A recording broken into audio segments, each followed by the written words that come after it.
get started. And when do you air this? Let me look. Let's see. Do I have probably? Whoops, wrong schedule. Hang on.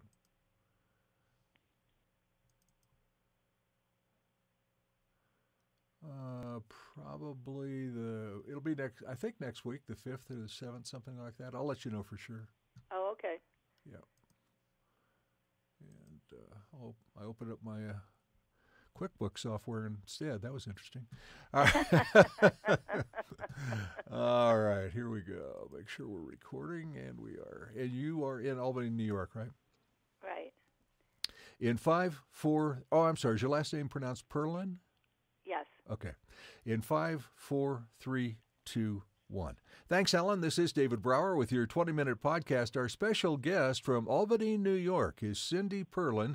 She's a licensed clinical social worker, certified biofeedback practitioner, chronic pain survivor, and the author of The Truth About Chronic Pain Treatments, the Best and Worst Strategies for Becoming Pain-Free. She's also created the Alternative Pain Treatment Directory, which we'll talk about, and she has a private practice. She's had that in New York for over 25 years. So, Cindy, welcome to the show. It's a treat to have you here. Well, thank you for inviting me. You're very welcome. Are you pain-free today? Pretty much. You had a broken ankle not too long ago, right? Right. About 3 months ago, I broke my ankle and had to have surgery, and I've been managing it without the aid of pharmaceuticals, and that's going pretty well.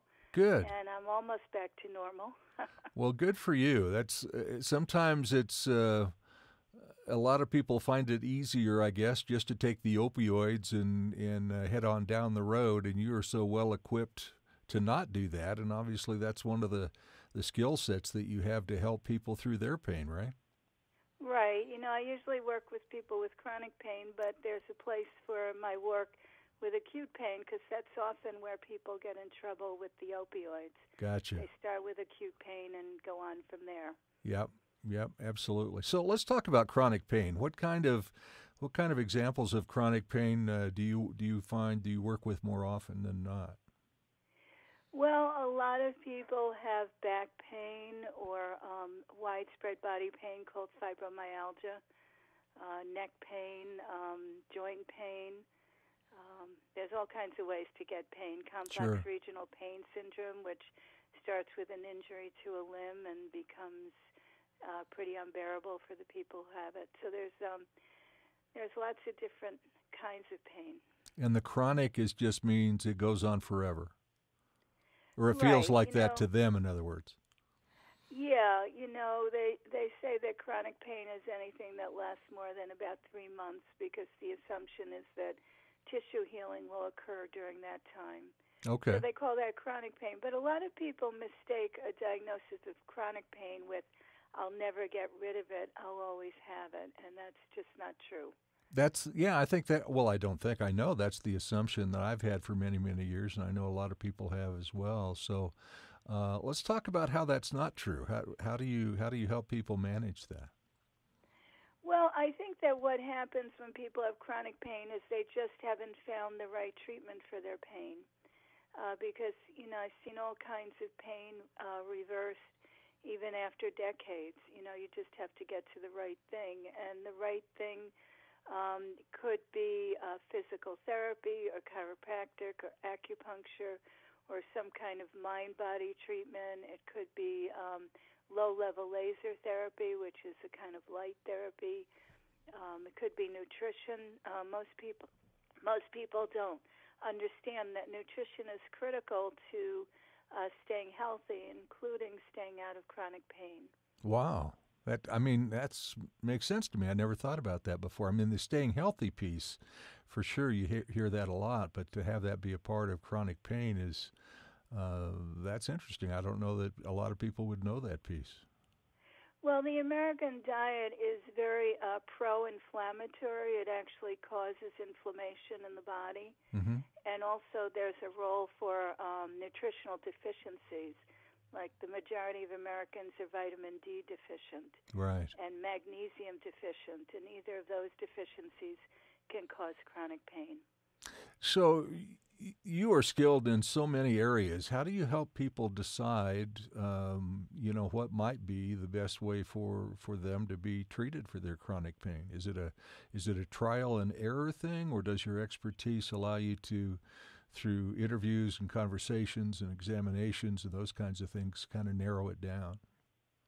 Yeah, usually I can narrow it down, depending on the history, what they've tried that did or didn't work. I find that, and this was the case for me when I first developed my own chronic pain problem 40 years ago. Most people stumble around trying to find a treatment because their doctors don't know anything You bet. except writing prescriptions, and they're, completely without someone who's educated who can help them find the right treatment. So, through interviewing them and looking at their history and what kind of problem they have, I can usually pin it down. Though, there are certain things that are really important that everybody should pay attention to, no matter what kind of pain they have, and that's proper nutrition. It's paying attention to their mental state and making sure that they're, not chronically in a stress response, and paying attention to moving their bodies and, getting exercise, keeping their bodies flexible and strong and balanced. It makes a lot of sense. A lot of sense. So 40 years ago, what was your chronic pain that gave you the, I guess, epiphany, for lack of a better term, to start this business? Well, I was only 25 years old, and I decided to start running to get in better shape. And after I started running, I developed lower back pain and upper back pain.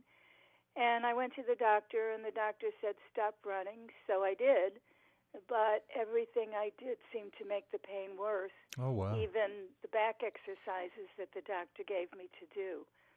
Everything that I tried just made it worse and worse. I was in graduate school working on a master's in social work at the time, and I had to drop out of school because I was in too much pain to get to class and sit through a class. And I got to the point where, my whole life stopped because I was in agony 24/7. Wow. And no one could tell me what was wrong. Doctors gave me lots of drugs that didn't help, even, early versions of the narcotics that are out there now. Sure. And, nothing helped. Muscle relaxants, anti-inflammatories, nothing helped. And so I spent 3.5 years in that state until a friend of mine suggested I read a book about the mind-body connection. And at the time, I was watching the Holocaust miniseries and reading books about World War II and the Holocaust.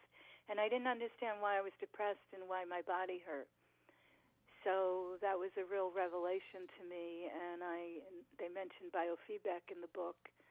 And I went and found a biofeedback therapist. And in a day, my pain was 50% less. Oh, my goodness. Wow. So I feel very highly motivated to help people with chronic pain because it hasn't improved in 40 years. Yeah. Doctors still don't know what to do with pain. And in the meantime, we've had this whole problem with opioids because the pharmaceutical companies convinced doctors that the best solution to pain was opioids. Absolutely. Yep. Oh, my gosh. That's fascinating. I mean, I can't imagine how you felt after 3.5 years of that and then go into biofeedback and a day later feel 50% better. That just had to be, I'd be crying if it was me, to be honest with you. I don't remember if I was crying or rejoicing. But, a key piece of it was that I didn't know what was wrong with me, and no one could tell me, and no one could tell me what to do. Right. And when I went for biofeedback, I was told that, all the fear and worry I had was making things worse. And I was, instructed in how to reduce the worry, reduce all that negative emotion, and calm down. And, a big piece of it was now I had some feeling that I could have some control. Yeah. And so a lot of the fear about it went away. Does breathing have a lot to do with that? I'm sorry, what? Does breathing have a lot to do with that? Well, it can, because when we're stressed, our breathing is very rapid and shallow. Mm-hmm. And that rapid, shallow breathing cues in the rest of our body to gear up to the stress response. And if we just change our breathing to relaxed and deep, our whole body kind of goes along with that and calms down. And then, our muscles relax, our heart rate slows down, our blood flow normalizes to our extremities, our digestion improves, our immunity improves. So, just learning to properly breathe is very, very Huge. helpful. And would meditation be a part of that? biofeedback. I'm sorry, go ahead.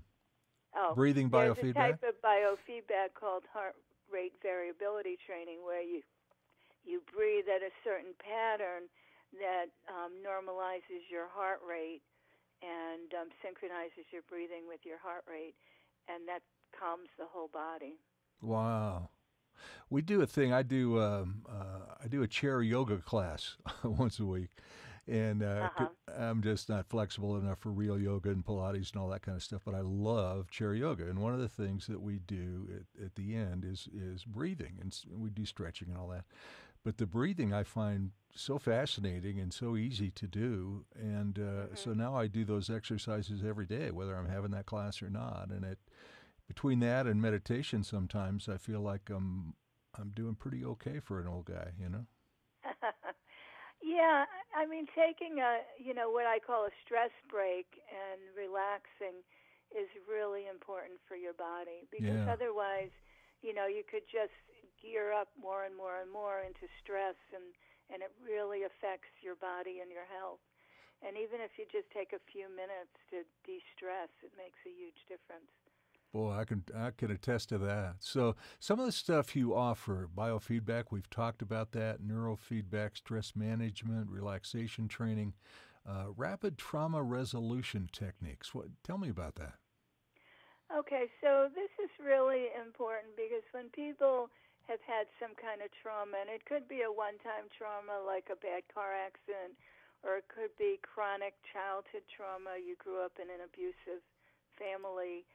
When you've had trauma, your brain stays over-aroused, and that keeps your body over-aroused. And there's a lot of research that says that people who have had a lot of childhood trauma in particular are much more likely to become ill. So another thing that's been discovered is that talk therapy doesn't heal trauma.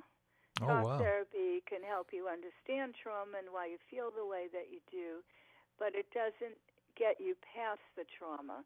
And people have been traumatized. They often have nightmares. They have flashbacks. That's very common, for instance, in combat veterans.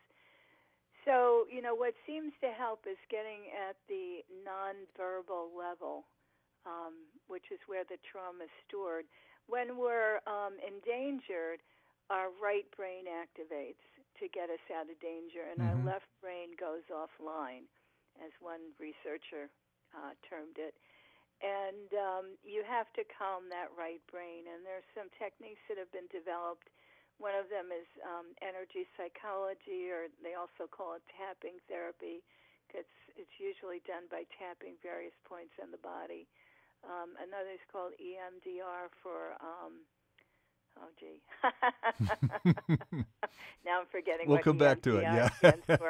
Yeah, but anyway, it's a reprocessing technique involving eye movements. And these things get at the nonverbal level. There's another one called somatic experiencing. The guy who developed that, Dr. Peter Levine, who's a psychologist, his theory is that post-traumatic stress disorder is not psychological, it's physiological. It's the undischarged energy from the trauma. And so all these techniques work with, nonverbal, reconnecting the brain, discharging the energy. I've seen people who carried things around with them for 30 years finally get over them in like one therapy session. Wow. I have oftentimes in 20 minutes, and then I'm like, okay, what am I going to do about with the rest of the time? Do you have any other trauma you want to work on? I know. Wow. I have I was in Vietnam or served during the Vietnam experience, and so I have a couple of friends in particular that suffer those kinds of things and wake up in the middle of the night and scare their wives and do all that kind of stuff. So I get it, what you're talking about, and man, I'm going to introduce them to you. That's some interesting things. Interesting things. Yeah, I mean, I can do some work like with FaceTime or Skype or something like that, but you might want to direct them to a website called energypsych.org, which is not my website. It's the website for the Association for Comprehensive Energy Psychology.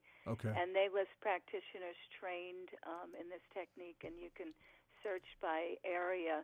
Because sometimes, when you're that traumatized, it's good to be in person, with a comforting person that feels safe. And but it's an amazing technique. And I learned it right before 9/11. And I remember this because one of my first clients came in, and she had a fear of flying, and I worked with her on that. And then and at the end of the session, she said she thought she was good, and and she wanted to go on vacation with her husband to Florida. So she thought she was okay, and I said, well, let's schedule for next week, just to make sure. Yeah. So she came back a week later. In the meantime, 9/11 had happened. Oh my God. And I said to her, how's your fear of flying now? And she said, it's okay. And Wow. I thought, wow, that's pretty powerful. That is In way the week powerful. That most people developed a fear of flying. Right. She remained, phobia-free. So. Oh my God.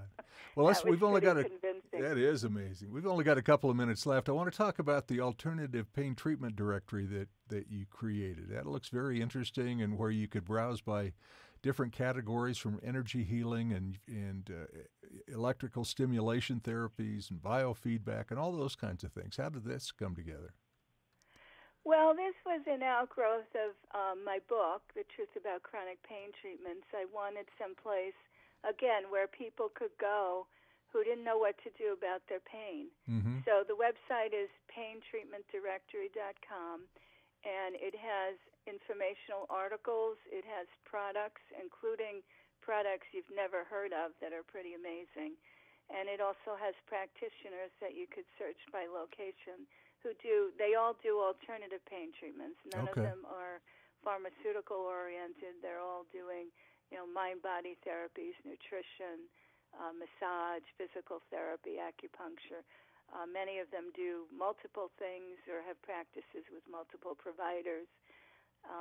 So it's a place people can go to get help. A great resource, because ideally, you want to find somebody that you can actually go meet with. Right. Yeah. And if there are any providers listening who would like to be listed on the directory, I'd love to hear from you.